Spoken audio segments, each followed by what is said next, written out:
The story begins in the present.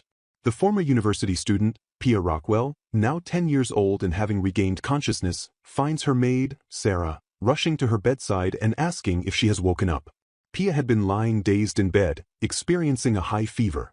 Pia's mother, seated at a table, worriedly acknowledges that Pia's ailment is more than a simple cold, but insists that she and Pia's younger brother cannot afford to get sick too, suggesting Sarah handle the care for the day. During her dazed state, Pia's mind flashes back to her past life. She was a university student in Japan, getting her doctorate in paleontology. The shock that caused her reincarnation into this world was a devastating betrayal. In her past life, the girl in her memory was definitely her. She was interested in her research, which she had poured her heart and soul into. Her boyfriend, who only got close to her because of her research, callously revealed he was only interested in her research and was using her, calling her a lame girl and a gloomy nerd, with her nose stuck in her work. He then took her research folder. Moments later, as she stood stunned, a robber appeared and demanded all her money. Realizing both her research and her boyfriend were gone, and that she had nothing left, Pia screamed in despair. This entire sequence of events left her with nothing good in her previous world. Back in the present, Pia is the Count family's daughter, living in a mansion on the outskirt of the royal capital of the Kingdom of Argivale. The Rockwell family manages a small, humble territory that doesn't stand out or make much wealth. Pia's family includes her father, a researcher who creates medicine for pest control, her mother, and her older brother, who is 5 years her senior. Despite her parents' political marriage, they get along well. Pia's maid, Sarah, hears her muttering about seeing a lump of iron shaped like a bird fly in the sky, and that the city has sky-high buildings, causing Sarah to panic and hurry to call the doctor, believing her mistress is saying strange things. However, Pia's mother, after asking if Pia had a nightmare, dismisses it, telling Sarah that the young miss has just been rambling nonsense for a while. Having recovered from her fever, Pia decides to leave the past behind and keep the memories of her previous life to herself.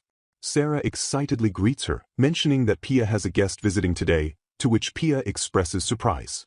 The guest is revealed to be her fiancé, Rufus Stan, a marquis son and the same age as her, whose father is the Prime Minister of the Kingdom of Argivale.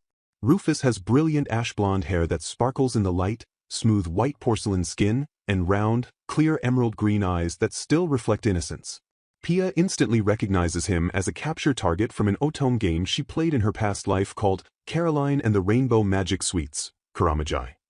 She realizes she has reincarnated as the Villainess in the game. Pia explains that in Karamajai, the heroine, Caroline, is raised as a commoner but is later found by her true parents, Baron Ramsay. Caroline enrolls in the Super Elite Royal Academy in her 3rd year, which is where the game begins. The game features magical rainbow cookies that only Caroline can make, which alleviate the capture target's fatigue and allow the player to bond with the chosen hero. Pia remembers that in Rufus's route, Caroline served these cookies to Rufus, who was then a prime minister's assistant. Pia, as Rufus's unnamed, faceless fiancé mob character, saw this and threw the cookies away, shouting, "How dare you serve him something that hasn't been checked for poison?" Rufus was so angry at her reaction that he broke their engagement, condemned Pia in public at the graduation ball, and banished her from the country, saying he was blinded by love. Realizing the miserable fate that awaits her, Pia, who had grown comfortable with Rufus and even decided to support him for the rest of her life, pleads with Rufus to annul their engagement immediately. She is convinced that because the game is made for the heroine to conquer all the capture targets, her only future is public condemnation and banishment. She argues that annulling the engagement would be no issue, as her father could join the Prime Minister's faction, maintaining the balance of power. Furthermore, she states that because of her weak body, she would not be much use to the Marquis family anyway. Pia claims she is resolved to become a commoner, live a humble life, and attend the academy alone. Rufus acknowledges her resolve but asks for the real reason behind her sudden plea. He points out that she nearly fainted when she saw his face the other day. Pia, pressured, recounts her divine prophecy about the game's events, Caroline's debut, and Rufus being captivated by her, culminating in him condemning and chasing Pia out of the country. Rufus finds the prophecy absurd but notes that some parts sound realistic. Pia begs for time to find Caroline's family so she can live as a commoner before her engagement breaks. Rufus wonders how a lone young girl will make a living. Pia explains that in her past life, she was getting a doctorate in paleontology and could excavate fossils to build a museum, eventually holding tours and lectures. Rufus sees her passion for the plan and is silent. He suddenly declares that he will not break the engagement, stating that he has decided she is his one and only partner. He tells her to stay by his side and witness his loyalty. Rufus is hurt by the implication that he is a man who would be unfaithful and blinded by love. He acknowledges Pia's strong fear of the prophecy. Rufus proposes a bet. He will not break the engagement, and Pia is to remain his fiancée. Rufus proposes a bet to Pia, since she continues to challenge him. He stipulates that if he betrays her by the time they graduate from the academy and sides with the girl Caroline, he will pay her 100 million gold and grant her lifetime access to the mangarecapped territory as reparation. Additionally, because Pia plans to excavate fossils, she will be permitted to keep whatever she finds there. Pia gasps, asserting that she cannot possibly pay such a vast sum if she loses. Rufus dismisses her concern, stating that if Pia loses, she owes him nothing, claiming the bet is purely a matter of his pride. Rufus tells Pia their engagement will remain until the bet's conclusion and asks her if the offer is acceptable. Pia notes that Rufus gains nothing if he wins, a point he reiterates is irrelevant to his pride. Pia realizes she must accept the bet because the Stan Market territory is in the north, encompassing the whole Lusnan mountain range area, which reaches beyond Legend River to glacial lands and provides all-you-can-excavate mountains of fossil buffet. Rufus observes Pia's cautious nature, noting that she won't merely accept his word because she has been lied to and deceived before in her previous world. He agrees to draw up a written contract, and Pia asks for a pen and paper. Pia reviews the contract, observing that all the agreed-upon clauses are properly laid out in legal terms.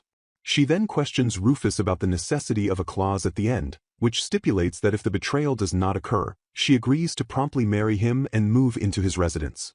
Rufus smiles, asking if it isn't normal to marry after an engagement and if she truly read the entire contract despite being 10 years old. He insists on a reward for successfully breaking the prophecy, arguing the terms shouldn't only benefit Pia. Rufus justifies his demand, claiming that with her prophetic knowledge and inventiveness regarding fossils, a future of wealth and fame awaits her. He professes that he would never forgive himself if the royal family were to steal her away, declaring the marriage a necessary reward. Pia hesitates, finding the terms too favorable. When Rufus asks if she is unhappy with the contract, Pia blushes, lamenting that Rufus's beautiful handwriting makes her own look childish. Rufus, pleased that his handwriting has been praised for the first time, moves closer to Pia, saying he loves her sentiment very much. Pia resolves to immediately start practicing her handwriting. Rufus then embraces Pia, surprising her, and explains he will kiss her because they are engaged not only because of their families, but also by mutual feelings. He reaffirms that he has no intention of being an unfaithful man, swearing he will love only Pia as long as he lives, putting his pride on the line and never allowing a stranger to ensnare him. Rufus explains that his family enjoys gambling, and the more difficult the challenge, the more fun they find it. Pia observes that this expression is completely different from his previous demeanor, as if he has removed a mask. Since Pia is still recovering, Rufus offers to spend the day practicing her handwriting. He seats her on his lap, claiming this is to make it easier to teach her, and gently moves her hand to demonstrate the movement, noting that the more she imitates him, the closer her handwriting will become to his. Pia blushes, finding his close proximity embarrassing and noting how handsome he is. She worries that the contract has flipped a switch in his head, even though it does not guarantee the events of Karamagi won't occur. Rufus invites Pia to the Stan household for a month, beginning next week, to summer in the northern Lusnan mountains and excavate fossils. Pia's family, lacking significant power, reluctantly agreed to the bet, knowing the education would be useful regardless. Pia had prepared perfectly for the excavation, gathering and adjusting tools not available in this world, with help from her researcher father and brother. Upon arriving, Rufus's mother warmly welcomes Pia and asks to call her by her given name, expressing happiness that a girl has joined their male-dominated household. Rufus's parents concede that Pia's parents would not be accompanying them, but assure her that their family's best servants will travel with them and all expenses will be covered. Rufus's mother states that they need to inform all insiders and outsiders that Pia is a special person. Rufus, meanwhile, observes that Pia's knowledge, inventiveness, and prophetic powers are critical and must be protected from other families. Rufus notices Pia is in a slightly bad mood, but she is excited about the fossil excavation. She admits that she is nervous about going to a new place for the first time, especially since the Stan territory's main residence might not be as sophisticated as the royal capital. Rufus assures her not to worry about the servants, adding that they must not forget to bring the 2 household dogs, Dagger and Brad, who have become immediately attached to Pia. Rufus's mother, finding Pia very cute but a little too honest, recognizes her need for protection and is willing to spare no expense for her. Rufus and Pia look out the carriage window as they near their destination, with Pia resolving to do her best. Rufus-sama's unexpected travel companion sparks immediate curiosity, as someone questions why he shared a carriage when he always prefers riding alone.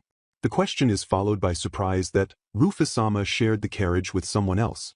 Pia arrives safely, and an immediate check is made on her well-being. Rufus-sama addresses the earlier query, stating that Pia is his one and only fiancée in this whole world, and therefore not someone else. With a crowd of onlookers now understanding, Rufus-sama invites Pia to see the mansion. However, the initial plan to show her around the mountains and the fossil excavation site is put on hold, allowing her to rest from the journey. Pia expresses relief that Rufus-sama is happy she came to his rural market territory.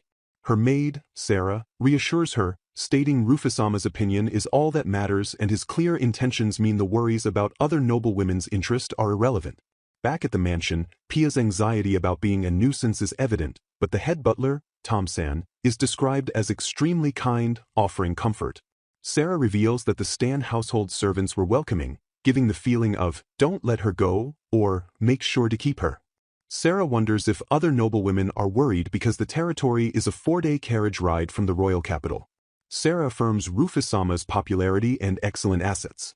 Out on the Lusnan mountain range, Rufus-sama is astonished by Pia's immediate discovery of a stratum that is probably a fern fossil from the Carboniferous period. He exclaims that he thought it would take him 3 years to find it, but she found it in just 2 weeks. Pia gleefully displays the fossil, noting its unique shape and characteristics, which she had never seen before. Rufus-sama observes that her immense joy makes it seem as if she has found a treasure. She confirms it is a treasure and asks if the fossils are more precious than gems, since gems were also created by stars over a long period of time. Rufus-sama gently feeds Pia, explaining that from his perspective, fossils are as precious as gems. He then informs her that amber is actually a fossil of sap, which can be made into cute necklaces. Pia draws the conclusion that fossils are similar to diamonds.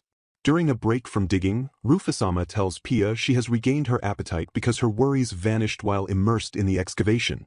Pia happily accepts another sandwich, commenting that her earlier sickness and anxiety caused her to lose a lot of weight. She compliments the delicious sandwich made in the Marquis household. As Rufus-sama continues reading his book, Pia insists on feeding him, assuring him her hands were properly washed in the river. Rufus-sama is momentarily surprised by the suggestion. Pia expresses deep gratitude for being brought to this place, where she no longer wants to leave. Rufus-sama contemplates her current image, a woman happily playing in his territory, far from dazzling life, completely uninterested in royal family heirlooms. He decides he cannot leave her alone to go to the royal capital and vows to protect her. Sarah is cleaning up after lunch, and Rufus-sama notices Pia is red from a simple touch. He insists she must rest after the meal and tells her to lie down. He makes her promise not to come to this land when he is not with her, because he asserts it is not completely safe. Pia shows Rufus-sama a new embroidery she made, a spiral ochre-colored round design which she calls an ammonite fossil. Rufus-sama points out that the grotesque design looks similar to a snail, and is thought to be from the same family as the octopus. Pia worries that Rufus-sama might prefer a different pattern, like the fern, and vows to stitch him a fern napkin next time. He tells her to make it into a napkin with his name on it. He explains that while his memory is clear, he needs to make a map of the fossil excavation places. Later, Rufus-sama finds Pia surrounded by Tom and 2 other people. Everyone is gathered because Pia saw a rare fossil, and while she was making a map, everyone was teaching her things they knew about the area. Tom-san is shocked that the map is so detailed, written from a bird's-eye view. Rufus-sama quickly instructs everyone not to say a word about the map's existence, as he admits it was a mistake. Tom-san points out that Pia is the only one who has seen the map so far. Tom-san excitedly tells Rufus-sama that they must hurry and get a patent for the young wife's sake. Pia is flustered that the map she drew is framed and displayed in the Prime Minister's study room, contrary to Rufus-sama's command to keep it secret. Rufus-sama deflects the situation by saying Pia is his fiancée, so they are basically family now. He moves Pia from the uncomfortable guest room to a room in the back of the mansion, which is typically the family rooms area. The next morning, Rufus-sama presents Pia with a flower bouquet. Pia confesses she had never received one in her past life.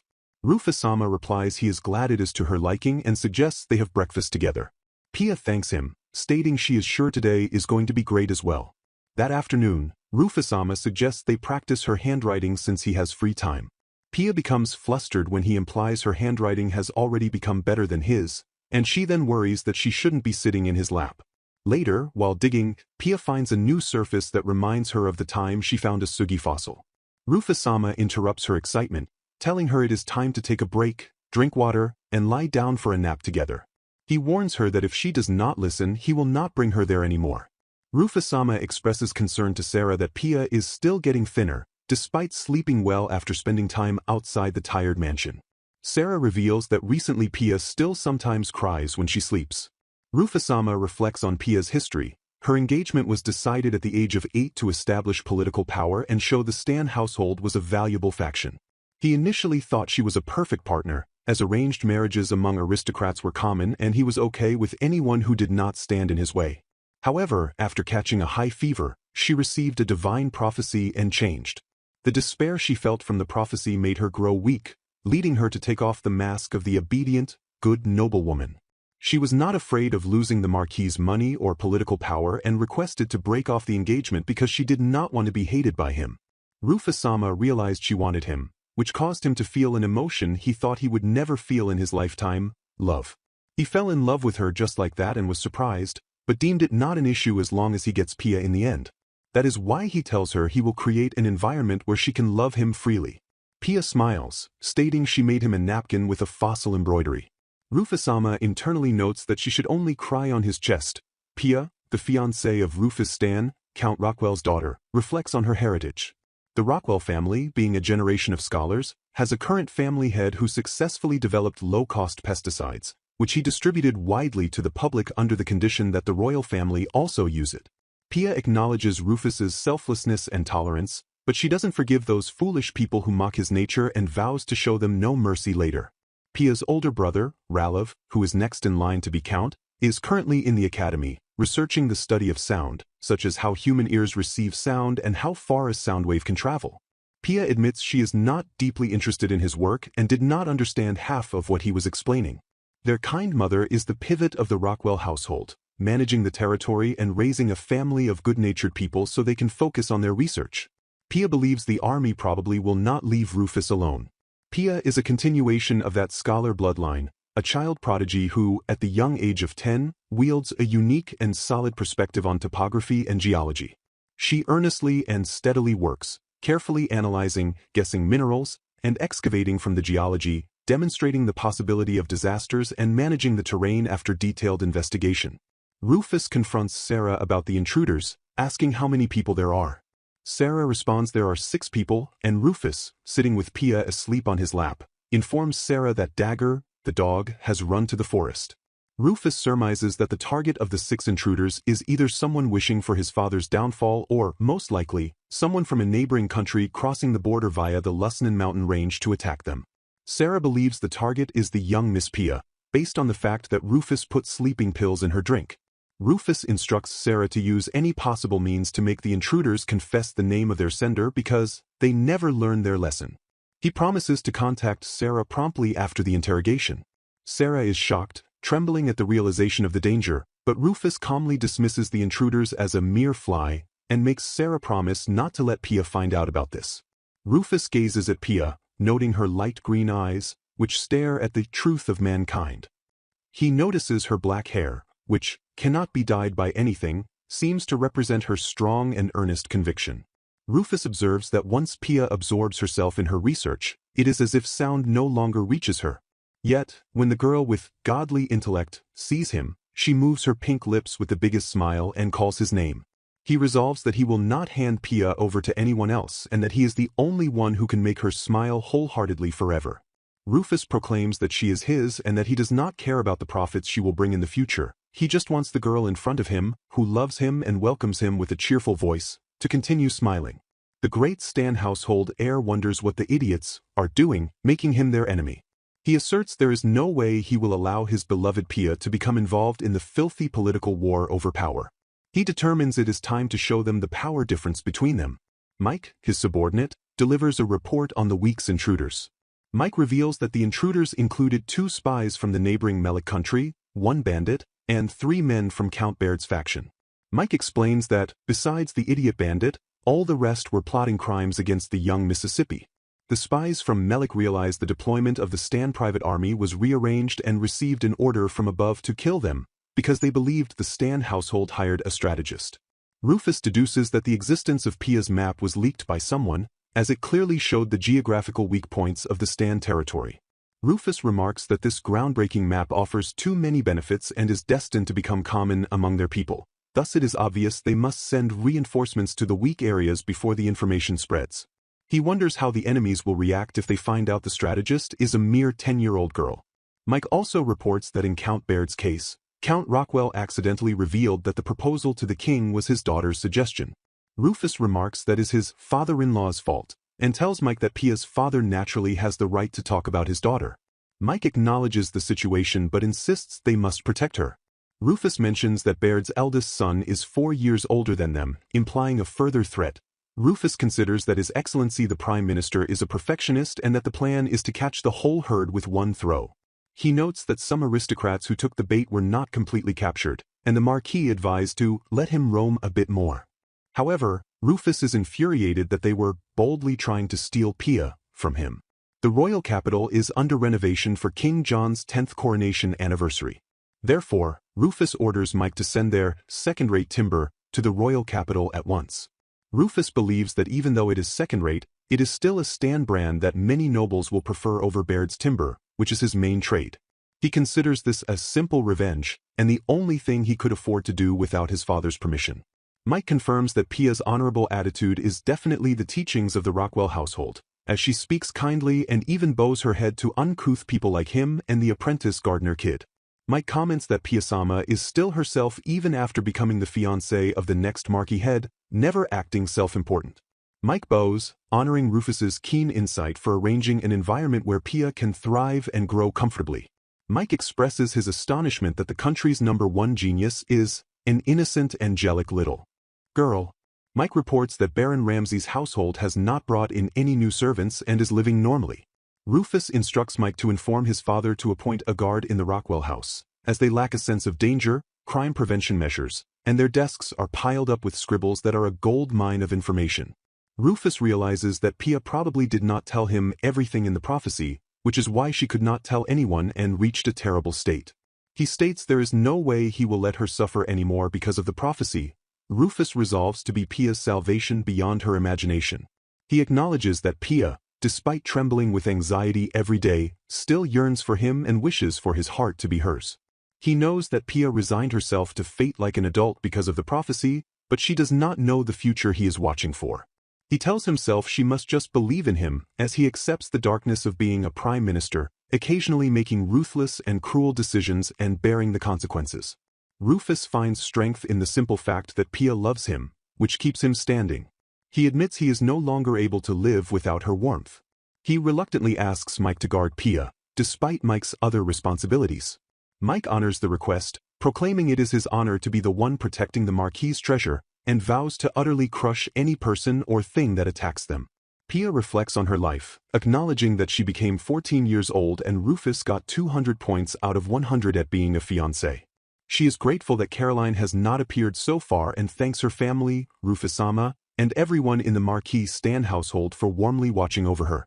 With 1 year remaining until academy enrollment, Rufus informs Pia that they have no choice but to participate in the upcoming tea party. He explains that children from Count families and above are summoned to attend the tea party held at the royal palace several times a year before debuting into high society. Rufus reveals he has been using the excuse that she is too sick to attend tea parties so far, but His Highness the Crown Prince personally commanded him to let him meet his fiancée. Pia is concerned that their relationship will crumble once Caroline enrolls in the academy. Pia apologizes for the troubles she has caused Rufus. Rufus refutes her apology, stating that her not appearing in high society was the will of the Marquis and him, as they did not want the pure Pia to breathe in that filthy, heavy atmosphere. He reassures her he will work hard so that he does not cause any troubles. Rufus then warns her that they probably won't be able to hide her anymore, But then, appearing irritated, he commands her to make sure to always stay by my side. Pia decides not to ask him for more details for now as they arrive at the royal palace, which she visits for the first time since regaining her memories. At the dazzling royal palace, which resembles the glittering movie sets she saw in her past life, Pia feels it is a different world and notes that everyone seems accustomed to it, unlike her who likes staying indoors. She knows she needs to get familiar with the people gathered who will be joining the academy next year. Upon Rufus's arrival, Pia is surprised, and he explains he has come to pick her up, claiming he came as fast as he could to see his present displayed on her chest. Pia confesses she is frightened, thinking he must have been able to see right through her nervousness. She thanks him for picking her up and secretly admits she is happy he noticed. Rufus wanted to put the necklace on her neck.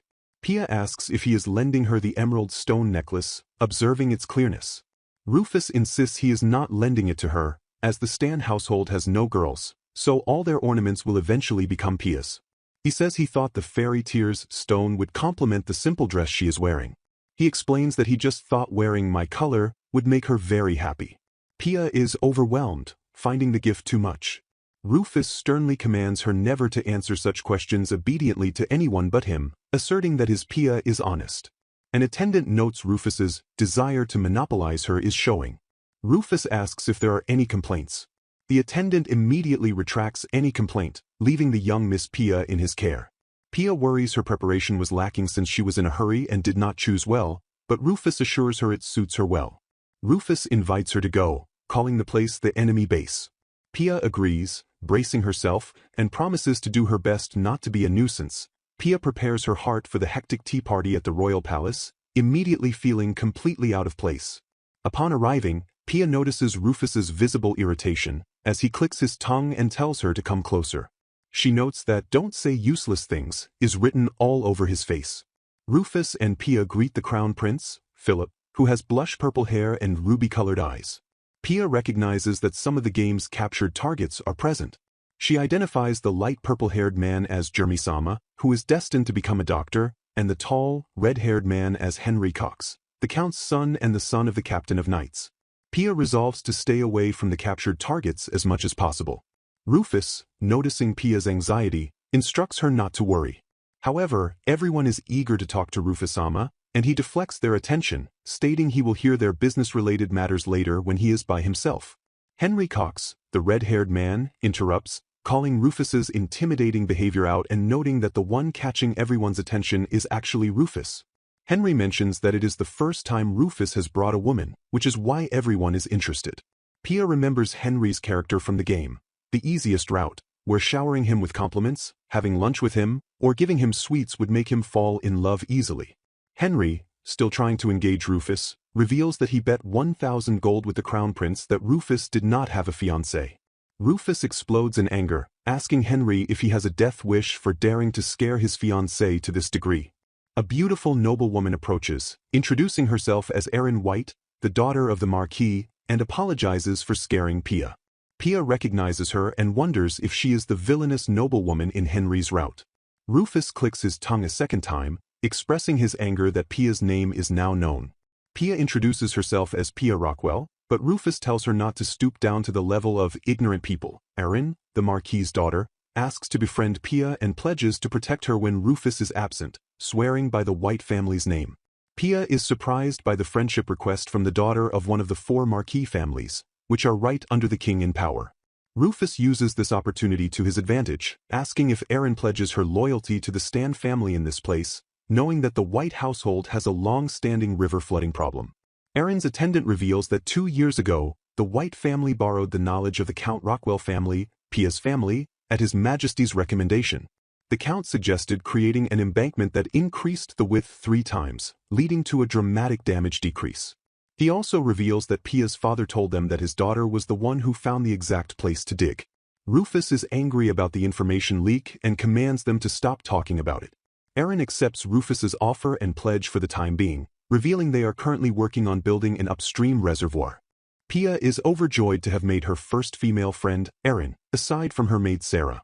Henry, watching the exchange, flirts with Pia, commenting that she is a fusion of wisdom, fragility, and defenselessness. He says he finally understands why Rufus kept her hidden from the outside world. Pia is then presented to the Crown Prince Philip. Philip comments that he has been hiding her for ages.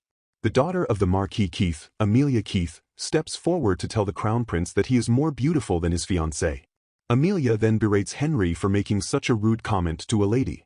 Pia reflects that in the game scenario, Amelia, who appears lovely now, eventually becomes hostile toward the Crown Prince. The Crown Prince dismisses Amelia's comment, stating Pia is really thin and sickly as he said. Then, the Crown Prince criticizes Amelia, detailing her bullying of the heroine, Caroline.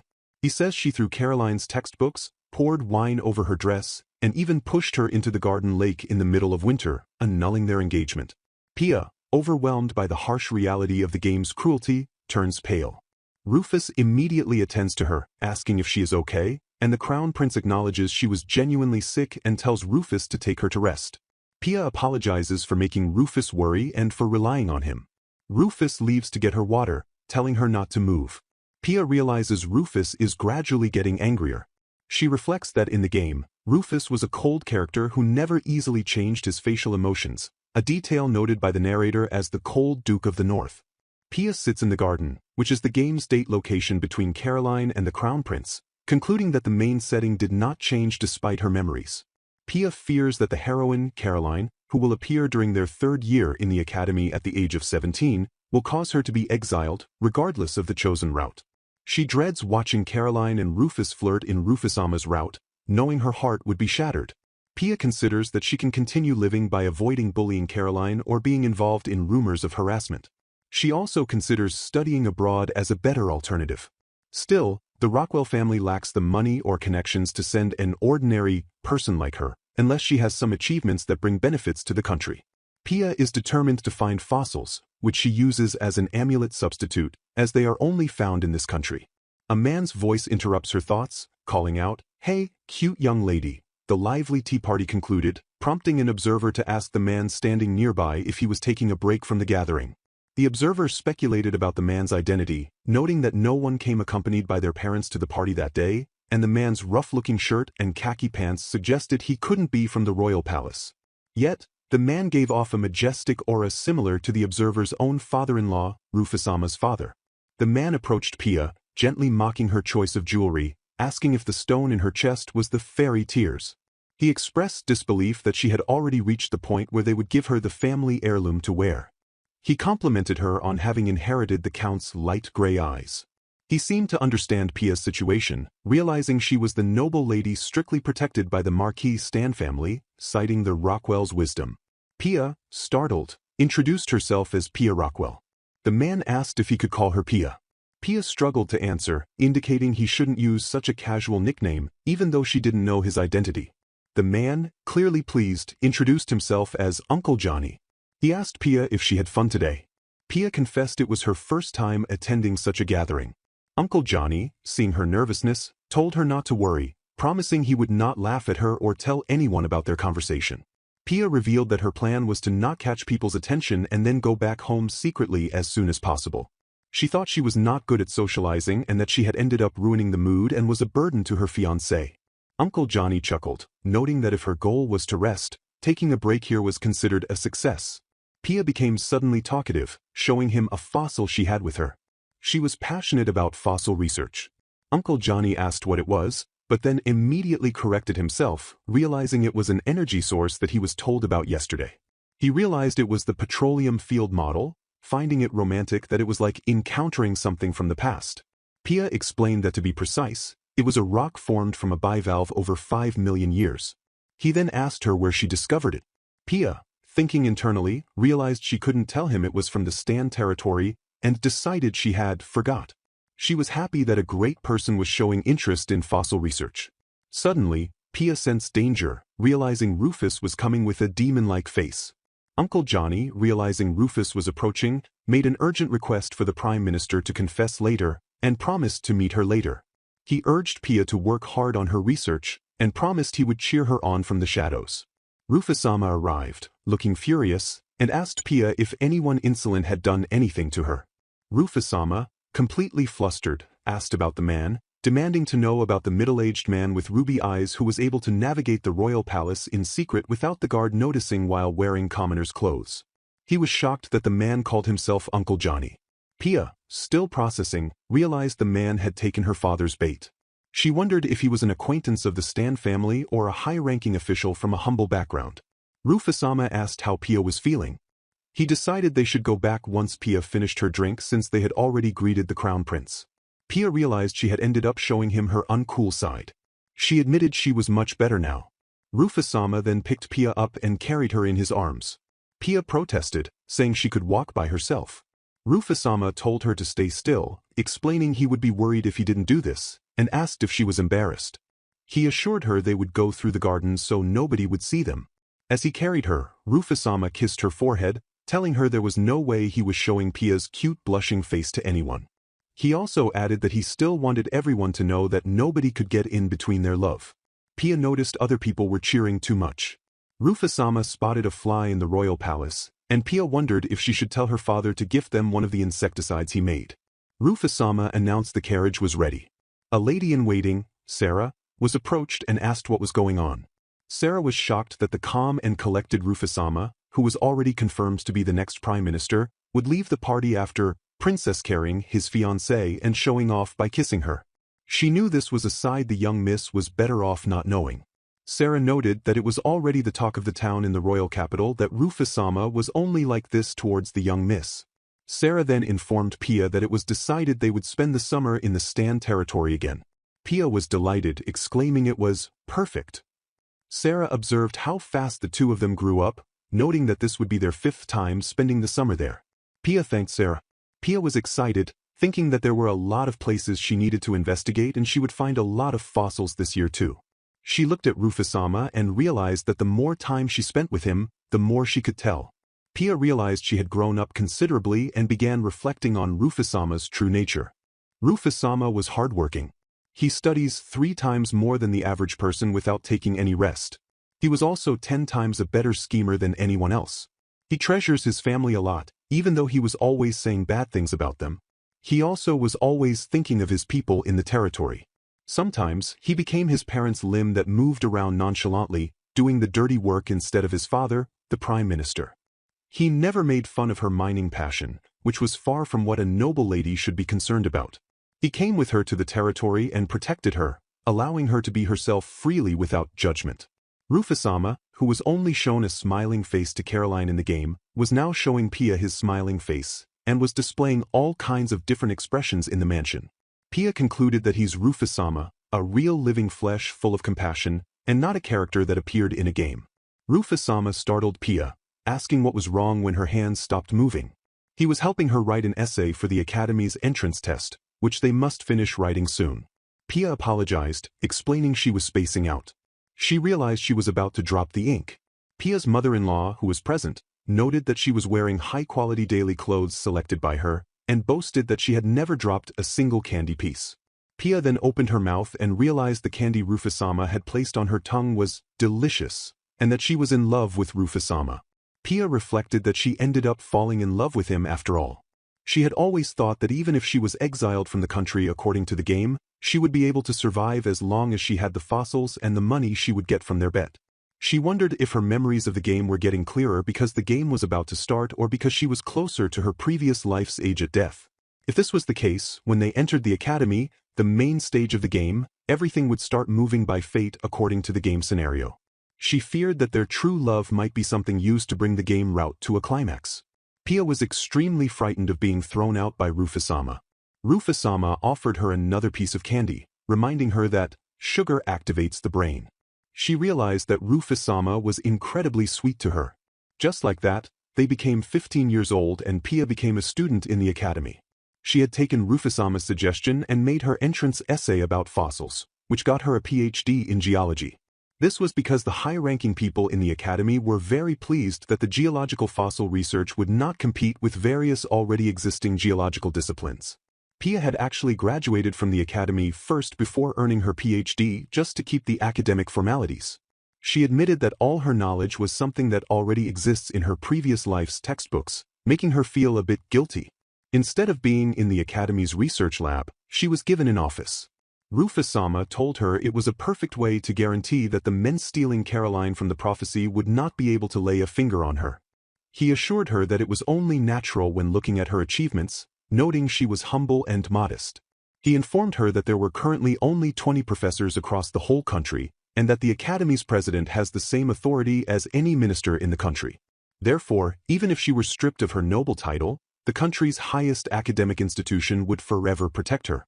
He emphasized that any decent adult would prioritize a woman whose contribution is acknowledged by the country over a mere female student's comment. Rufusama explained that this was the best way to protect her and that dealing with troublesome matters was his specialty. He advised her to just sit back and continue living like she usually did. Pia wished she wouldn't be treated differently. Rufusama told her she should take political science and business administration for the elective courses, and just do her favorite research in this room and attend any classes as she liked. Pia worried that being a professor would make her stand out in a bad way. Rufusama assured her he would be attending the classes with her. He also suggested they could use the excuse that Pia has a weak constitution to skip classes, so she didn't need to take any of the required subjects. Rufusama was still thinking of a plan for the classes they wouldn't be taking together. Pia was most looking forward to the weekly history class by Sherry-sensei, which Rufusama would not be able to attend. Pia rejoiced that she could finally have Pia-sama all to herself, especially since classes in the inner palace are only accessible to women. Eren-sama was one of the 4 marquis families in the country, much like the Stan family. Eren-sama told Pia that everyone was looking over their shoulders to see them because she was talking to the lowest-ranking Count family's daughter in a relaxed and respectful manner. She begged Eren-sama to at least call her Pia without the sama part. Eren-sama questioned if it wasn't just because of how adorable Pia-sama was. Pia sighed, confirming that her academy life was full of difficulties thanks to the classes she took with Rufusama. The day's class proved quite exciting, and Pia, who was invited to lunch by Eren-sama, hoped they would reach the Middle Ages Wars part of the lesson soon. Pia accepted the invitation, reasoning that she couldn't refuse someone of higher status than herself. Eren-sama noted that calling Pia simply without the honorific made them feel closer. A conversation then unfolded to explain the noble rank system of the country. The system starts with dukes, followed by marquises, counts, and so on. The current duke is the younger brother of the king from 2 generations ago, who lost his wife. The marquis families are considered the highest amongst the aristocrats, which is why they are actively discussed. The head of the Stan family is one of the marquises, and the White House that Eren-sama is a member of is also one of the 3 noble households mentioned. The third family is the Nicholson household, from which someone is one of the captured targets in the game. The fourth family is the Amelia's Keith household. Another character appeared, a remarkable guard named Mike, who was appointed by Rufusama. Mike explained he was merely on duty, and that the 2 girls don't mind him. One of the girls described him as being always so close yet barely noticeable. Mysterious, isn't it? The girls then offered some food to the guard, saying, "Please have some too, guardson." The guard gently declined the bento made by their chef, noting that he was also using his brother's used cloak, but since it was reasonably clean, there was no problem. He then reflected on his family's standing, noting that even among the Count's families, his Rockwell household was probably at the bottom in position, close to barons and viscounts. This solidified his understanding that Eren-sama would not normally become friends with someone of his status. Pia, eating the food, exclaimed that the apple and cabbage sandwich was extremely delicious. She confessed that to prepare for the commoner life she might face if exiled from the country, she had asked the chef to teach her to cook many times, but to no avail, admitting, "To be honest, I also can't cook at all." She added that her cooking efforts often resulted in things like causing explosions or accidentally spilling things, commenting, "But my cooking is catastrophic." Eren-sama was surprised, as she thought Pia would be able to cook since she did a lot of experiments in her work. Pia was suspicious that this discussion was a plot point to make Caroline stand out. She then expressed a sincere wish to return the favor for the delicious sandwich. Eren-sama then revealed her inner thoughts. After a tea party the previous year, her memories of the game scenarios began to get very clear. She was certain she was a villainess who had only appeared as a silhouette in the game, just like Pia. However, Eren-sama's name had never showed up in the game scenarios. She wondered if her fiancé, Henry-sama, would betray her and banish her from the country too. Eren-sama also mentioned that she had received an order from Rufusama to make sure Pia was eating properly. This was the order Pia had just been surprised by. Eren-sama quickly explained that the order wasn't the only reason for their lunch, saying she was always thankful to Pia for spending precious time with her. She was certain the friendly Erin-sama was definitely not the type to harass people, just like her. Pia, still worried about the order, was reassured by Erin-sama. Erin-sama explained that she was able to eat lunch with Pia because she used her afternoon break for sword practicing, so she didn't go to the dining hall during that time. In addition, the chef was already making her meal, so increasing the quantity wouldn't take time. Pia then asked if Erin-sama was also preparing to join the Stan family. Erin-sama confirmed, yeah, but noted that her preparation to become the wife of the next Stan head was different. She then confirmed that she was engaged to Count Cox. The Count's family, the Cox household, is a military family, so it was decided that Erin-sama needed to learn how to use the sword as part of her training to become the wife of the Cox family head. Pia marveled at Erin-sama's outstanding posture, which she credited to her daily training. Pia compared the sight of Erin-sama, with her shining indigo eyes and brown hair styled in a ponytail, to the kendo girls she saw in her previous life memories. Erin-sama then noted that she was really relieved, despite thinking Pia, like Rufusama, was a genius with no openings. She felt better knowing that even Pia had things she was bad at. Pia became flustered and yelled for her to please stop it, because she was full of openings. At that moment, someone who appeared to be Henry-sama suddenly appeared. He cheerfully asked what they were talking about, suggesting love stories. Pia screamed in surprise. Another male figure, who appeared to be Rufusama, suddenly appeared next to Henry. Henry was then scolded by the girl who was sitting next to Pia, telling him, "Henry, don't scare her like that." She demanded to know what he would do if Pia spilled her tea, and asked him if he wanted to be erased from existence by Rufusama. Henry yelled back, "Huh? I am a stronger fighter than him." Henry then complimented the guard's hard work. The girl with Pia admonished Henry, saying, "Are you an idiot?" warning him that Rufusama would think of 1,000 ways of erasing you without him lifting a finger. The girl then immediately changed her tone to thank Henry for the homemade meals he brought, which she knew were cooked by Erin-sama. Henry, still arrogant, said he would take his bento and announced he would participate in the public battle training simulation held the next day. After Henry left, Pia observed that Henry-sama's portion was not made by the chef but by Erin-sama. Erin-sama admitted she was bad at cooking and lacked confidence, but hoped it was delicious nonetheless. She explained that even though her engagement to Henry was a political marriage, she still wanted them to get along well. Pia was happy to talk about their fiancés again. Erin-sama was delighted that she was finally able to find someone equal to talk to, because Pia's fiancé was the extraordinary Rufusama. Pia was startled, exclaiming that a marquis daughter and a low-grade count daughter are definitely not equal. Erin-sama then lamented that other people tend to think she wants to brag when talking about Rufusama, and it's hard not being able to take advice from people. She also told Pia that Pia was not an ordinary person, as she was Rufusama's fiancé. Pia conceded this point, telling Erin-sama that if she had something to say, she should make it brief. Erin-sama was glad she had an idea, declaring that if they talked inside Erin-sama's house, they could talk about love to their heart's content without anyone starting at them, because talking inside the school grounds would catch people's attention. Pia was invited and welcomed into the house by Erin-sama. Erin-sama noted that she was alone at the house, so Pia shouldn't be stiff. The tea was currently being prepared in another room, and Erin-sama asked her to wait a little. Erin-sama explained that her father was at work, her brother was already married and lived in a different house, and her mother never came home except for royal palace events, as her parents were a couple in name only. The scene shifted to Pia's family. Pia's mother wondered why the Marquis White household had called for their daughter. Pia's brother excitedly said it was perfect, and that they would be happy, mentioning the Marquis White was currently reconstructing the highway under the king's order. Pia's father then asked what the big box Pia brought was, before her mother asked about the herbicide father made by accident. Pia's father quickly dismissed the herbicide idea, saying they couldn't gift them that, and suggested that Pia's fossil pinecone was definitely better. Her father was clearly worried about what to gift to the prestigious White House, while the brother's suggestion was deemed cruel. Pia's mother concluded that Erin-sama was very easygoing, so Pia didn't have to worry too much. Back at the White House, Pia was holding the fossil her father mentioned, which Erin-sama confirmed she had heard about. Erin-sama seemed to not really get its charm, questioning why it was a great discovery worth investigating and calling it mysterious. Pia, delighted that her mother let her do as she wanted, presented a variety of gifts. She explained the gifts included a pound cake from her mother, the herbicide from her father, and a speaker from her brother. Pia said the pine cone still looked the same as it did a million years ago, finding it amazing, right? Pia's father also added that normally people would send cake, and that the herbicide was extremely valuable. Pia confessed she didn't understand the value of the speaker.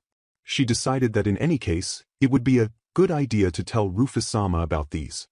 The girls then moved to the greenhouse, where the tea was ready. Pia was amazed by the surroundings. Erin-sama jumped up to grab a large fruit, asking Pia if it was edible. They sat down, and Pia was happy to be in a calming greenhouse surrounded by rare plants, while talking with the Erin-sama she loved so much and drinking a very delicious tea. Pia drank the tea, noticing its bitter flavor. Erin-sama advised her to drink it with a bit of milk. Pia loved the taste of the fruit, finding it delicious and with a nostalgic flavor. She felt it was similar to the banpiyu she had in her last life, finding it refreshing and bittersweet. Erin-sama told her to start with the fruit and then eat the sweet snacks. The sweets, Erin-sama's house's pride, baked sweets, were so sweet Pia realized she didn't need to add sugar to her tea anymore. Pia was happy. Erin-sama explained that she had put a lot of effort into moving the citrus fruit from a neighboring country because it was full of vitamins and had great beautifying effects. However, no one else was interested because the fruits were bitter and people generally liked sweeter fruits. She noted that the fruit was juicy, calling its lack of popularity a shame. She also mentioned that the smell of its skin was good for relaxation. Pia immediately decided to write down this information, asking for something to write with. Erin-sama suggested Pia could entertain guests with it and rely on their word of mouth to make it more popular. Since the fruit was rare, it also had a scarcity value. She concluded that it was not something that could be eaten in large quantities, but if Pia needed to make it sweeter, she could just add a little bit of sugar over it. A lady-in-waiting, Sarah, approached, dressed in a long brown dress. Pia, recognizing Sarah's dress, asked if she was quitting after 3 years. Sarah firmly replied, no, explaining that in about 3 years, she would be wearing the pitch-black Stan household lady-in-waiting clothes. She quickly added that the matter didn't concern Pia that much. Erin-sama then asked Pia if Sarah's dress was cute and suggested they should switch theirs too. Pia reflected that the fact she didn't belong in noble societies was something she was aware of. The lady-in-waiting's words about her inability to survive in noble societies rang in her ears. Since her past life memories had become clearer, she found it harder to abide by the aristocrat's rules, though she had no other place to live. Pia realized that she was confused about the meaning of Erin-sama's words about Rufus-sama. Erin-sama speculated that the unsociable, rude, cheeky, indifferent man, Rufus-sama, couldn't believe his ears the first time he heard his fiancée's sweet words. Pia questioned if by unsociable Erin-sama meant cold. Erin-sama concluded that the Stan family had decided to just protect Pia instead of making her change to fit into high society. Pia was shocked, internally commenting that the words from her mouth made her heart flutter with happiness and that, even that Rufus-sama is bound to fall. Erin-sama then provided context on the chosen children. In high societies, suitable noble children were chosen as early as 3 years old to support the crown prince and have regular tea parties with him. 4 boys, Rufus-sama was the only child of the same age as the crown prince from a similar class. That is why a couple of remarkable count's children were gathered as well, including Henry. Later, the second prince, 2 years younger than them, was added. The chosen girls were Erin-sama and Amelia-sama. Erin-sama felt that her friendship with Rufus-sama had been more of an obligation than a true friendship. She observed that Rufus-sama's perceived coldness was consistent with his original game setting.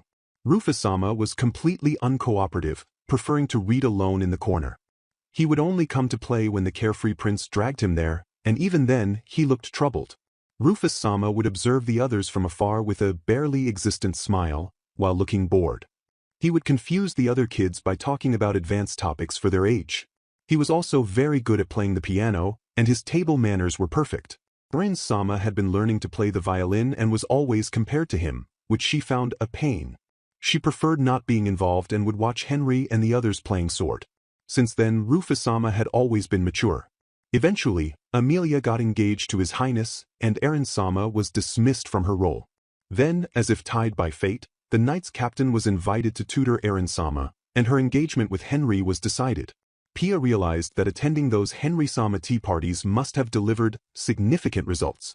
The main topic shifted back to love stories. Pia, curious because she didn't meet with Henry-sama often, asked Erin-sama what parts of Henry-sama she fell in love with. Erin-sama revealed that Henry's most charming point was his stupidity. She explained that Henry doesn't betray you or go around gossiping and spreading rumors or saying things he doesn't mean because he's an idiot. This was different from Rufus-sama, who would say things clearly and honestly if he didn't like something. Erin-sama liked that Henry was tied to her and only looked at her. She also confessed that her mother's situation made her not want to create a family where she kept thinking about other men. She knew this was a common situation among nobility. Pia, too, said she didn't want a relationship like that.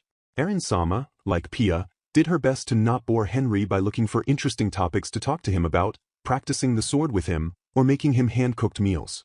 She noted that Henry, while he looked crude at first sight, had a surprisingly considerate side, such as holding her hand when she got off the carriage to prevent her from falling down. She also mentioned that while his sword-fighting skills didn't compare to her father-in-law's yet, he was a genius among his peers. Pia was shocked by all the unexpected sides of Henry that she had just heard. She was then surprised by Henry-sama's appearance from behind a curtain, where he had been listening, exclaiming, "I see?" Henry-sama was shocked by the surprise appearance of Rufus-sama, who had been following Henry. Henry, having been caught, laughed, saying, "Your defense is wide open," before falling over, and Erin-sama yelled for him to stop this kind of behavior. Rufus-sama asked Henry how he was, and Pia, noticing the two men, realized that they were really here. Rufus-sama suddenly appeared at the tea party at Erin's house, which surprised Pia. Rufus-sama revealed that Henry came to invite him while he was helping his father with work at the royal palace. Henry was casually dusting a leaf off Erin-sama's hair. Rufus-sama claimed he refused to go alone because it was tasteless to interrupt women's gatherings, though he admitted Henry didn't listen when he told him to go alone. Pia noted that 2 months had passed since they entered the academy. Rufus-sama had not been attending classes recently because he was busy helping His Excellency the Prime Minister's work. Pia worried Rufus-sama was busy and apologized for them having interrupted his work. She was really happy to see him again after so long, but also worriedly asked if he had lost weight again. Rufus-sama smiled, telling her he missed her too. The girl accompanying Henry stated that she couldn't believe Rufus-sama smiled at first.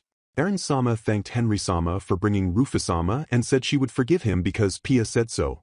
Henry continued his carefree behavior, often coming uninvited. He teased that if Erin-sama knew he was coming, it won't be fun, right? Henry then hugged Erin-sama and asked why she was wearing something that looked like a piano keyboard, adding that living by herself in such a huge house is boring. Erin-sama was frustrated, exclaiming, "You really?" Pia realized that although Henry-sama's methods were a bit wild, he was a very kind person and was doing everything for Erin-sama's sake to make sure she didn't feel alone in the enormous mansion. Henry proclaimed that Erin's ability to judge someone's character was much better than his. A girl who appeared to be Erin's friend then questioned Henry's qualifications to be Erin-sama's friend. Rufus-sama's cold stare and comment that Henry was an idiot who didn't have any hidden intentions caused Henry's friend to worry for his life. Henry's friend loved how Rufus-sama and Henry-sama bantered with each other so carelessly. Henry was excited that he would finally be able to have a match with Rufus-sama after so long, and asked when the public battle training simulation was. He asked Rufus-sama to remind the knight's captain that he was participating too. Rufus-sama responded with dark intent, stating he would remind this thing about its place one more time. Henry's friend was oblivious to the hell doors open in front of them. Pia noticed a change in Erin-sama's demeanor. Erin-sama revealed that when she was about to go back, she was surprised her carriage was not parked there. Rufus-sama told her he was glad she told them to go back first and that they didn't need 2 carriages for both of them. Henry-sama's friend was really happy that Pia seemed to get along well with Erin-sama. Pia realized that Henry-sama was one of the captured targets in the game and his fiancée was Erin-sama. Pia was distraught, knowing that when Caroline enters the scene, Henry and Erin would come to hate each other. They were great people who think dearly of each other, but Henry would humiliate and condemn Erin-sama at the graduation party. Pia then asked about Caroline, whose family name was Ramsey. Rufus-sama was shocked by the mention of the name. Pia revealed the Baron Ramsey family owns a small land to the west of their country. She had received a report that he adopted a child a couple of days ago. Pia's memories confirmed that the heroine was an adopted child from the Ramsey household. The Baron had kept her hidden in the mansion, and she hadn't debuted in high society yet. According to the game, Caroline would join the academy in their 3rd year, which was in just 2 more years. Rufus-sama quickly dismissed the matter, claiming Caroline's case was just an excuse. He confessed that he actually just wanted to meet Pia, and there was no way he would let Henry get closer to her when he was not there. Pia reminded him that Eren-sama was there and he didn't have to worry. Rufus-sama then asked if Pia was misunderstanding something. He admitted that the mere thought of another man's face reflecting on Pia's eyes makes me burn with jealousy. Pia asked if he felt jealous. Rufus-sama confirmed, of course, reminding her that he told her in the past that his love is very heavy. Pia believed Rufus-sama was mistaken about the jealousy, but Rufus-sama then instructed her that from now on, when meeting people other than her family, she must make sure to wear the dresses he already gave her. Pia complained that she was not that popular with people and that wearing haute couture dresses when visiting a friend was a bit excessive. Pia told him her head was almost filled with Rufus-sama, and Henry's friend chuckled, asking if she was saying Rufus-sama was only losing against fossils. Rufus-sama responded, "I will work hard so that I don't lose to fossils." Later, Pia was at Rufus-sama's house and apologized to her mother-in-law for suddenly calling her. The mother-in-law, whose face was smiling but was really angry inside, told Pia to be very clear and say no to anything she was uncomfortable with. She revealed that the queen was calling them both to a tea party because she heard rumors about Pia. Pia confided that if she ever truly caused trouble to Rufus-sama, she and her family's head would all be hanged. The mother-in-law was furious, believing the queen just called Pia to find an interesting topic for show-off. She said the queen never even cared about any of Pia's great previous research achievements and was completely uninterested in politics. Pia's mother-in-law told her she would follow her will. The mother-in-law was tired, with dark circles around her eyes covered with makeup. Pia became worried, asking Rufus-sama if he was overworking himself by taking care of his sick father-in-law. Rufus-sama admitted he had been absent from the academy recently. He confirmed that his father suddenly fell ill and that he was currently working as the prime minister's proxy. He also admitted it was taking longer than expected to recover. Pia told him to not worry because she had heard it was just a summer cold. Pia asked if she could go and see her father-in-law. The mother-in-law was relieved, thanking Pia and saying she would leave Reijou, the father-in-law, to her. Pia, being guided to the back of the mansion for the first time, was surprised by how quiet it was. She entered the main bedroom, and Pia saw her father-in-law, who had lost a lot of weight and was sweating a lot. She presented her paper on the fern fossil characterized by the roundest leaves, telling him she thought about talking to him about her academy life. The father-in-law asked what about Bianca. Pia described her research lab as very old, although the whole campus was very beautiful. He laughed, saying, "Even Bianca couldn't win against your simplicity." Pia explained that Rufus-sama set her up to be a first friend because she was so unsociable and pathetic, saying it was definitely Rufus's fault for being overly protective. She was happy that someone beautiful, clever, strong, lively, and wonderful like Lady Eren White, the Marquis's daughter, became her friend. The father-in-law was delighted, stating that Pia knew Rufus-sama this much more than he thought. He then told her to close her eyes and pretend to sleep so she would please sing me a trendy song or something. Pia agreed to sing a trendy song, noting his pushy personality reminded her of Rufus-sama. Pia mentally panicked, as her research devotion made her know little of the world, so she could only remember 2 songs from her past life memories, including one that many girls were cheerfully singing and dancing to. She decided to sing, hoping the father-in-law would become cheerful after listening to it. However, the father-in-law fell asleep before she could sing. The father-in-law, Reijou, told Rufus-sama he would resume work starting next week and thanked him for his help. The doctor reported that the poison had almost left Reijou's body. Reijou mentioned that Pia sang him a mysterious lullaby and fell asleep. He guessed the burned sleeping incense prepared for him was effective and thought she was probably lacking sleep due to her research devotion. Rufus-sama asked his father how his health was and if Pia had caused any trouble. Reijou assured him that Pia was as lovely as ever. He then mentioned Pia's comments regarding her research lab at the academy. Pia had mentioned that the doors are not fitted because of the draft and that she could hear squeaking sounds. Rufus-sama scoffed at this, noting that Pia was given that room for being a scholar recognized by the country, and there was no way the building would be squeaking no matter how old it was. He suspected that thieves were trespassing and asked if the target was Pia's research. Rufus-sama thought he needed to investigate if this was related to his father's failed poisoning assassination case. He then requested to borrow a shadow. Reijou readily granted the request, telling Rufus-sama to use the shadow as he liked. He acknowledged that Pia was really too pure and was a waste in their filthy household, to which Rufus-sama agreed. Rufus-sama reflected that Pia's luck ran out the moment they took a liking to her. He held the sleeping Pia, stating he had no intention of letting her go, and that this had always been his intention. He instructed Reijou to not show Pia their filthy sides, and to make sure her life is full of happiness. Rufus-sama then carried Pia out of the room. Pia woke up, embarrassed she had completely fallen asleep and was carried out even though she was almost 16 years old. She noted that she was so light. Rufus-sama confirmed her mother had ordered her to reduce her research hours, and this was definitely not the case. She was troubling him for hours too. He told Mike to let their visitor in. 2 months earlier, Dr. Chris had delivered Pia-sama's glasses personally, saying he was happy to be given the chance to do so. Rufus-sama was shocked, asking if Pia did detailed work for a long time in one setting or read books in a dark room. Mike confessed that Pia-sama doesn't move from her desk for 5 hours at a time in her office. Pia, horrified, called Mike a traitor. Dr. Chris diagnosed her with short-sightedness, noting it was quite common and the most important thing was to prevent it from getting worse. Rufus-sama scolded Pia for overworking herself, reminding her he didn't give her permission to do so. Pia apologized, noting it hurts. Rufus-sama insisted that to make a woman wear glasses is a bit, as it shows a weak and unsophisticated appearance. Pia countered, asking if there was a problem with women wearing glasses, and said she would rather see the world clearly.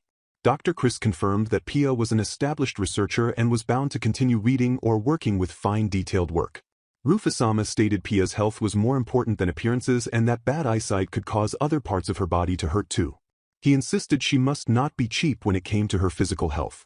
Pia and Chris agreed on a quality pair with excellent usability, made in the neighboring country, but Pia asked for a cheaper one. Rufus-sama countered, stating the map Pia made was 3 times more valuable than the glasses, and she should accept them as a present.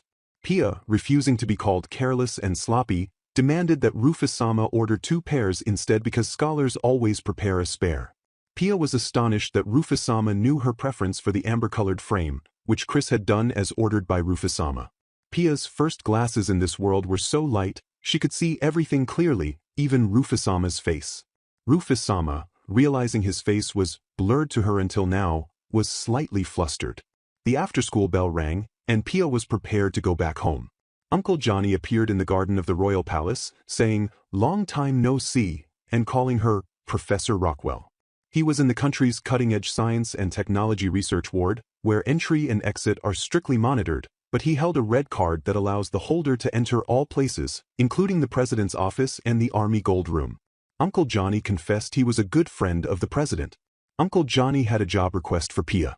He wanted her to investigate the southern coastline of Delu. Pia realized this was the best chance she could ask for to find unknown fossils. The request included the territory lord's permission and the signature of the minister in charge of the infrastructure. She realized they would come across the coastline.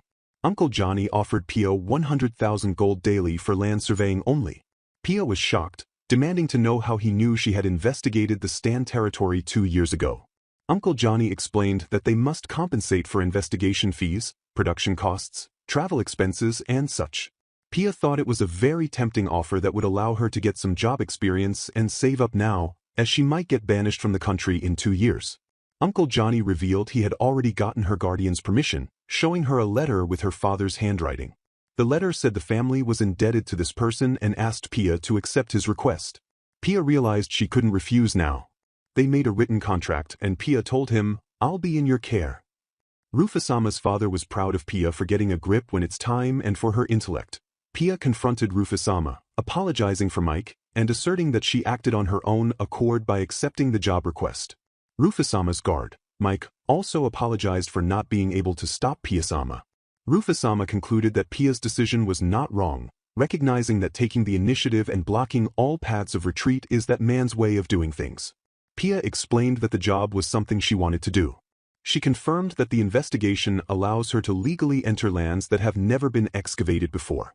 Rufus-sama conceded that by ignoring the requester's methods and looking only at the request form, he can be trusted. Pia showed the document, stating that the area was unreasonably large and she cannot survey it alone. Rufus-sama realized she had called him and his brother, the next Count family head, for assistance. Pia confessed she thought the best way was to gather helping aid from the Rockwell territory and the Stan territory. Pia agreed to involve the 2 territories, explaining that to get accurate measurements, tools following the same standards must be divided among the workers. She continued that the Rockwell territory can make the working gloves, long ropes and tape measures, while the Stan territory should make the iron tools. Rufusama noted that he didn't have the resources for making the tools, so he would take care of the initial funds. Pia worried about the cost, but Rufusama insisted it's an amount he can pay right now. Rufusama declared he wanted the job to write the scale on a tape measure rope to be assigned to the same person to unify the scale. He preferred the ropes didn't stretch as much as possible. Rufusama told Pia he wanted to create an excellent technical group who learned surveying techniques from Pia directly.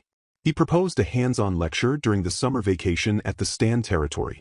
Pia argued that Rufusama would be busy helping the Prime Minister, his father. Rufusama, however, insisted, "Do you think I would let you go alone to a place where my hands can't reach you?" Pia's brother agreed with Rufusama, and Pia sighed, noting Rufusama was too overprotective. Pia then conducted the lecture. She instructed them to first put a pole at the point they wanted to measure, then connect the two poles with a rope that was measured previously, and then put a tall landmark. They were to measure the angle with a compass and record all their results. She explained that since they would be investigating the coastline, there are no altitudes or slopes. She then instructed them to repeat this multiple times. Rufusama was astonished by Pia's ideas and convinced that the process of making a map was such a preserving task. Rufusama mandated that they properly revise the contract to avoid leaking this knowledge, and insisted that he has to properly protect this knowledge and skills. He asked if he should assign guards to them as well. Pia, being told she wasn't allowed to excavate today, rushed to try and excavate for a while anyway, only for Rufusama to halt her. Rufusama told her to drink some water and rest, as he was not tolerant to expose his Pia to other people any more than this. The girls entered their second year in the academy, and Pia realized their third year, the game's starting point, was getting closer and closer. Pia, focused on her research, was startled by Rufusama's unexpected visit, who explained he had knocked on the door and Mike even called for her. Pia was startled to hear that a new student was admitted to the academy yesterday. Rufusama revealed the student was Caroline, the daughter of Baron Ramsey. Rufusama revealed that this matched the information they obtained last summer. Pia admitted her prophecy came true. She was certain from now on, everything will happen according to the game. She worried she was supposed to have one more year, as the game stated Caroline would join the academy next year when they were in their third year. Pia concluded that the stage and actors are all in order. Pia was worried she would be forced to bully Caroline and that her body might start moving on its own according to the game once she's close to her. She begged Rufusama to arrange all her classes so she didn't come across each other or get involved with her. Rufusama agreed and promised that Mike or someone from the family will always be with her so she will definitely never be alone. Pia worried about Rufusama getting attached to Caroline, as she was extremely gorgeous, much more beautiful than herself. Rufusama was angry that Pia was displaying such low self-esteem, and hugged her. He admitted that he failed at boosting her self-esteem and wondered if it was his fault for sheltering her too much. Rufusama reminded Pia of the contract they made that day, telling her he would bet with all his pride. He commanded her to take Mike with her and go have fun until graduation, and that he will never kneel to any other woman except her. Rufusama then pulled her into a deep kiss. He claimed that this much should be okay and that his feelings are clearly conveyed, despite his mother telling him to not lay a hand on her until marriage. The new academic year, marked by the protagonist's persistent avoidance of the enrolled student, Caroline. The protagonist, Pia, acknowledges this deliberate evasion, admitting they sometimes take the longer path to avoid meeting her. She feels apologetic for being a difficult fiancé, while noting that her fiancé, Mike, is always leading the way. Pia reflects on the extreme measures taken by their group to avoid Caroline. She has become a professor, and Rufus, her friend, became the Prime Minister's aide. Rufusama, normally busy assisting the Prime Minister, has been taking a break from the academy, only coming in during his spare time. Pia expresses relief that Rufus has not encountered Caroline yet, noting that he officially became involved in national affairs last year after passing the national exam. The narration shifts to a brief moment of conversational friction, where an individual, presumably a student, calls out to Eren-sama. They appear to be discussing a change in their manner of speaking as one states, "Didn't we agree that you should speak to me informally?" While the other responds with confusion and an affirmation, "Oh my, then I need to change classes." "Oh, I mean yeah." The student rushes off, announcing that the class has ended. Moments later, Pia, sitting alone in a research laboratory that is referred to as her Holy Land, is approached by a student at the door. The student, identified as Erin, apologizes for coming to the research lab, while Pia observes her, wondering if something has happened and if it is something Erin can share. Pia perceives Erin to be withering more day by day. The pair eventually move outside the campus for a private discussion, as Erin begins to recount her distress, noting that Pia, who is always in her lab, probably does not know what has transpired. Erin reveals the core of her problem, the arrival of a new student 2 months ago. Erin, struggling to find the words, describes the new student as a bit of a weird, mysterious noble lady. She reports that this lady gets close and acts intimate with many high-ranking noblemen and outstanding men. Erin emphasizes that the newcomer does not even ask permission but calls these men by their first names, without their titles, and actively seeks any chance to get chummy with them. Furthermore, she does this without caring whether or not these men have fiancés, which Erin finds unbelievable. However, the one thing Erin cannot forgive is how Henry has been ogling this kind of woman with such a lewd look on his face, driving Erin into a state of very distressed agony. Erin then identifies the culprit, Caroline, the daughter of Baron Ramsay, whom the Baron recently found after she had lived on the streets. Erin then reveals that Henry-sama is the very person who has been warmly embracing Erin with the biggest sun-like smile. Erin expresses her disgust at Caroline's unscrupulous behavior, feeling sick to her stomach.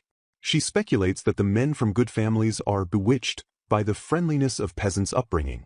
Erin argues that since it has already been 2 months since Caroline was admitted to the academy, she should have already learned the noble society taboos. Erin recounts a prior conversation with Henry-sama, where she recalls his eyes gazing at her as if she were his most precious lover. He had spoken to her nonchalantly about his future and getting married to her, saying they looked like they would stick together for a long time. Erin knew Henry understood how much she detested unfaithfulness due to her mother's influence. Pia, listening, wonders if Erin is delusional, to which Erin emphatically denies the suggestion. Erin then states that she thought she would step aside if Henry and Caroline were mutually in love. Erin's emotional state continues to deteriorate as she describes Caroline's pervasive flirtatiousness, saying the woman is hitting on any man she can lay her hands on, even a teacher, Guy, the math teacher. She is prioritizing Henry-sama's happiness, even though she is this hurt. Most terrifyingly, Caroline is also pursuing Jeremy-sama, who is aiming to become a doctor, and even His Highness the Crown Prince Philip.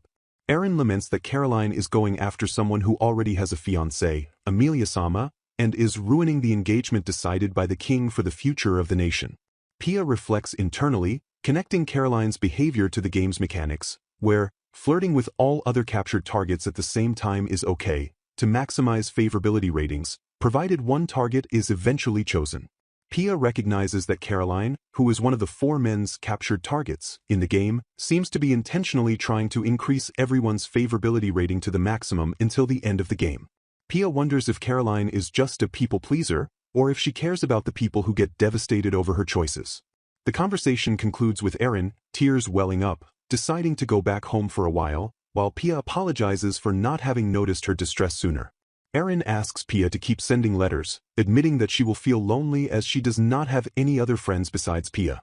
Pia wonders if she can do something to help and reflects that getting away from the royal capital for a while might be a good decision for Erin. Erin's extremely strict father did not object to her taking a leave of absence, so she plans to put some distance between herself and Henry. Pia internally worries that if the heroine chooses Henry's route, Erin might start acting like a villainess due to the game scenarios. She is so invested in Erin's well-being that another individual asks her, "Pia, what are you saying when you have Rufus?" Pia then enthusiastically suggests Erin come to the Stan territory during summer vacation and offers to send her favorite snacks, though she realizes that visiting the Stan territory is impossible. Erin confirms she will be away for a while, feeling better after their talk, and promises to be staying at the Stan territory during that year. After Erin leaves, a couple of days after visiting her research office, Pia resolves to protect Erin just as Rufus-sama protects her. Pia notes that even in her own pain, Erin cared about her, confirming that Erin is definitely not a villainess. Pia wonders why Henry-sama had a sudden change of heart. She decides to seek out Henry-sama to hear what is going on and see how much Caroline has progressed in capturing the targets and increasing her favorability rating. Pia encounters Henry-sama, who greets her warmly. She asks him about practicing the sword, But Henry abruptly changes the subject, saying it has nothing to do with you though, and that he is really fed up with her disgusting behavior, which Pia suspects might be Erin's suggestion. Pia observes no difference in Henry's behavior. In a thought bubble, a character, presumably Henry, vents his frustration, saying he does not want them to complain about anything, and that he does not want him to think of me as a fiancé that his parents picked. He asks why she cannot be more feminine like Caroline, noting that she is showing off her sword abilities because she is confident in them. The thought bubble also reveals that she is a normal feminine girl who would rather crochet a flower pattern, but is putting effort into practicing the sword because she wants Henry-sama to like her, despite never having bragged about her fighting abilities. She continues to practice, getting calluses, because she wants to stay with him. Henry then informs Pia that he has made a promise to start eating at the dining hall and tells her to inform Erin that he does not need her to make him bento anymore. Pia realizes that Henry-sama did not even notice that Erin had left the royal capital. As Henry walks away, Pia tries to stop him, but Mike, a retainer-like figure whose job is solely to prevent Pia from meeting Caroline, intervenes, blocking her path. Mike attempts to distract Pia by mentioning that the next lesson is art history, a subject he knows she likes, and urges her to go. Pia, distraught, internalizes her failure, questioning her self-proclaimed genius since she is unable to help her important friend. Pia observes Caroline from afar, and as she sees the heroine and captured target, Jeremy-sama, she realizes this is her first time seeing Caroline. Caroline, who is as lovely as described in the game, has a very feminine, high-pitched and lively voice. Caroline is talking to Jeremy, who is the Viscount's son and a captured target in the game. Caroline tells Jeremy not to overwork himself and reminds him that he is already working hard enough, saying he does not need to become like his father. Jeremy, who was crushed by his parents' high expectations and originally wanted to surpass them as a doctor, has had his heart healed by Caroline. He tells Caroline her words have moved him. Caroline then attempts to persuade Jeremy to take a break and go somewhere together at the weekend, noting that his schedule is full with medical service. Jeremy initially protests that he is beat and cannot win against her, before ultimately agreeing, exclaiming yay. Pia recognizes the medical service as an important event established by the king, where a free medical examination is offered to the poor, and its absence would not only hinder Jeremy's progress but also hurt his future. Pia realizes that Caroline has cleared the event called Under the Sunbeams in the game. Pia then decides she needs to meet with the teacher next, whom she correctly assumes is the captured target, Guy Nicholson, the math teacher. She realizes that Caroline already knows the captured target appearance places. Pia observes Caroline also meeting Henry-sama frequently in the dining hall, which is where Henry, being sports-oriented, eats a lot. Pia concludes the shocking possibility that Caroline also knows about the game. A chilling realization hits Pia as she stares at Caroline's smiling face, questioning if the heroine is, in fact, a reincarnator. Pia, still reeling from the revelation that Caroline might be a reincarnator, ponders the implications of the heroine knowing this world is a game world.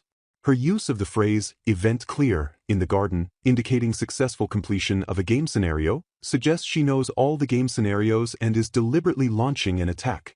Pia does not understand Caroline's purpose, but calculates that she will inevitably attack Rufus-sama, the only captured target she has not yet made direct contact with. Pia suspects Caroline wants to capture them all to have alternative options, likely planning to proceed with the game's development to ensure all the villainesses are banished from the country.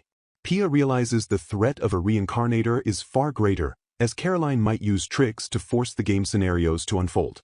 Pia contemplates living with Erin, acknowledging that the money she saved for her own banishment is insufficient.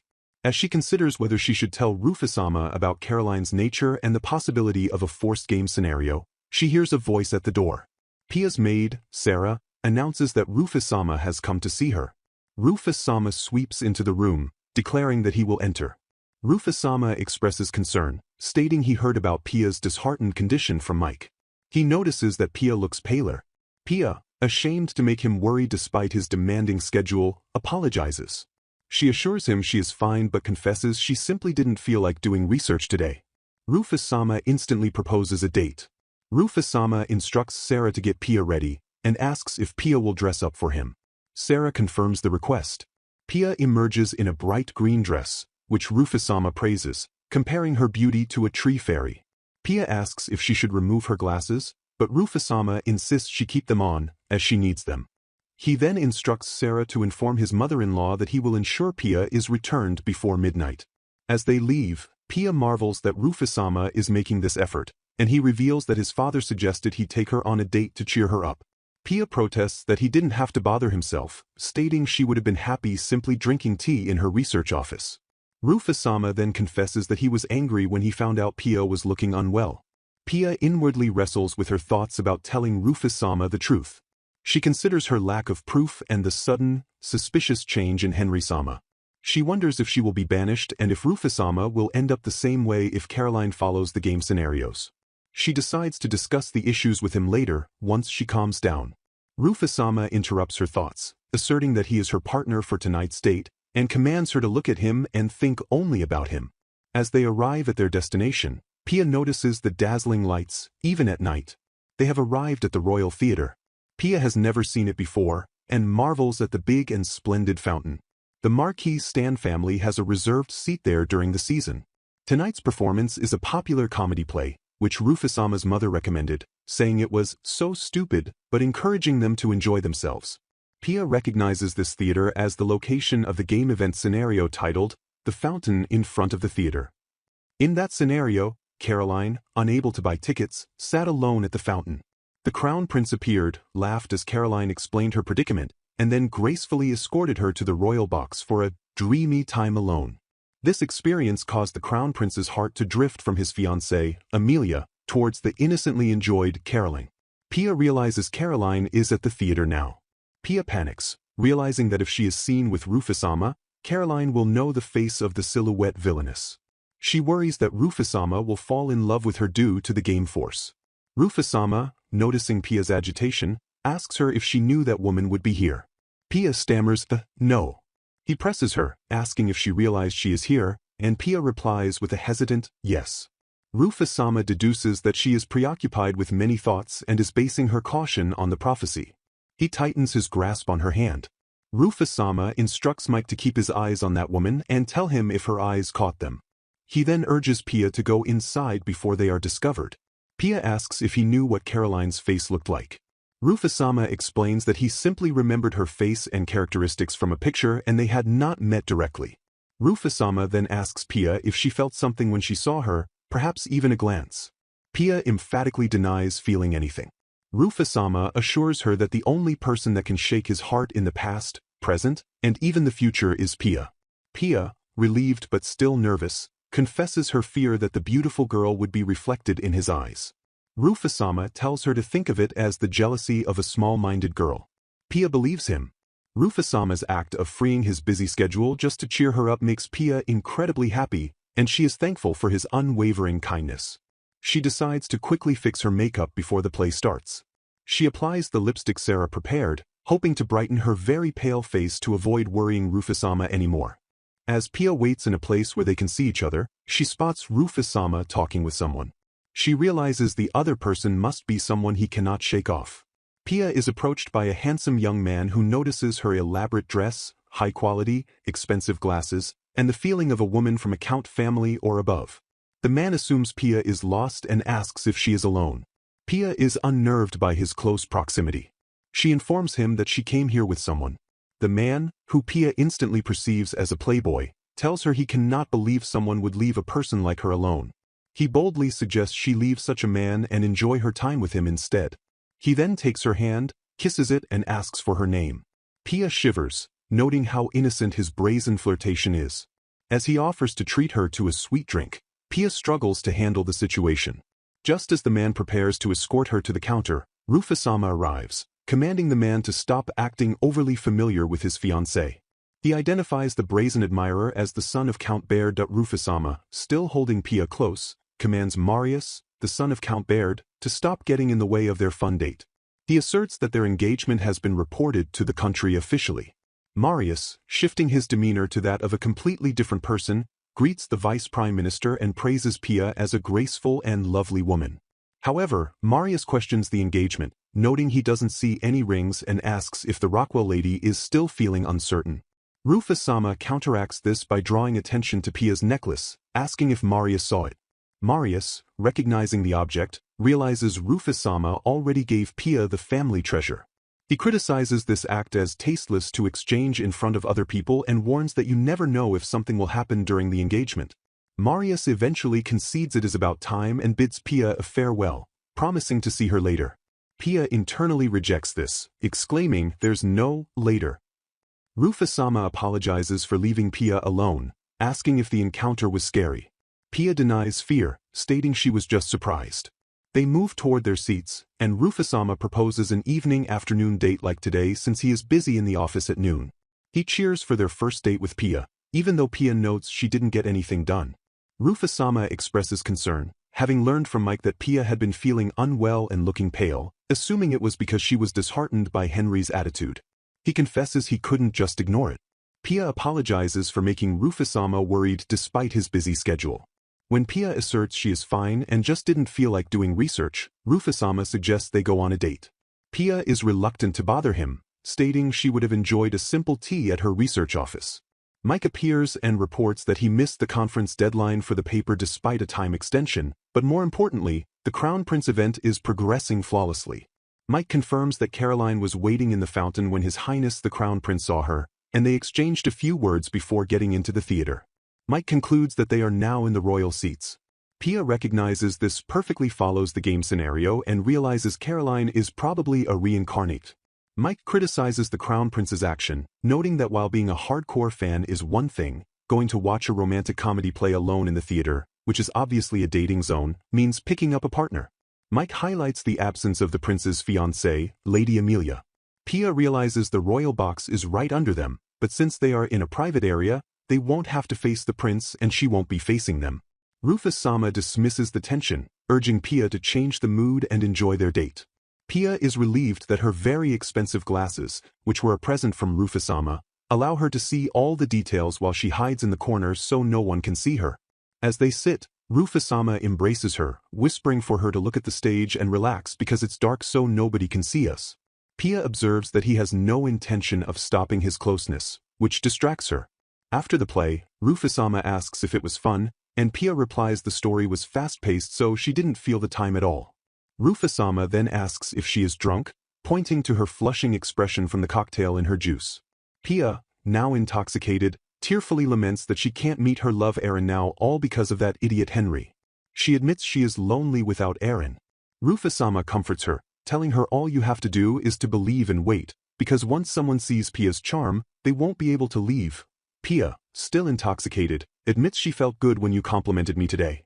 She then blurts out, "I think she's a reincarnate." Pia explains that Caroline also knows about the scenarios, and is someone who received the prophecy, which is why she kept taking actions as if she can see ahead. She concludes that Caroline is aiming for Rufus-sama. Pia laments that she couldn't tell Rufus-sama just yet because she didn't have proof. Rufus-sama then asks the critical question, "Do you love me, Pia?" Pia, overwhelmed, confesses, "I love you so much." Rufus-sama, who had only planned on consoling her, is surprised. He declares, "I will protect Pia and I could never forgive anything that hurt you." He starts kissing her repeatedly, which Pia describes as being eaten by the bad wolf from Little Red Riding Hood. Rufus-sama insists on kissing her to keep them in check and because he wants all nobles to know my fiancé is Professor Rockwell, adding that there's no need to hide you any longer. He then commands her to show him her current face, only to deny her by stating he would never show Pia's current face to anyone. He announces they are going back. Back at the research office, Pia's memories from the middle of the play are a bit hazy, but she really enjoyed the theater with Rufus-sama. Her colleague, Uncle Johnny, welcomes her back and requests the survey report. Pia gives him the survey reports of this time, noting that the surveying untouched state-owned land was thrilling. Johnny praises her work as very detailed. He asks to use her results for his own personal research, but she reminds him that he needs Marquis Stan's permission. Johnny accepts this, noting the lord of the territory was astute enough to request a copy of the results. Johnny offers her egg biolo, an extremely delicious treat very popular among the royal capital's ladies. He notes Pia has been feeling a little restless lately and asks the reason she took some time off from your very loved excavation. Johnny reveals he is concerned because Pia's worry is a nationwide problem. He admits he knows Pia is upset because a charming woman stole your friend's fiancé and that lady went on a theater date with His Highness the Crown Prince a couple of days ago. He is also aware of Henry, asking, what is that guy doing when he has a Marquis Keith's daughter already? Pia realizes she had left everyone's names out when telling him the story, but he already knows them. Johnny concludes that the woman seems like someone who has something attractive to this degree.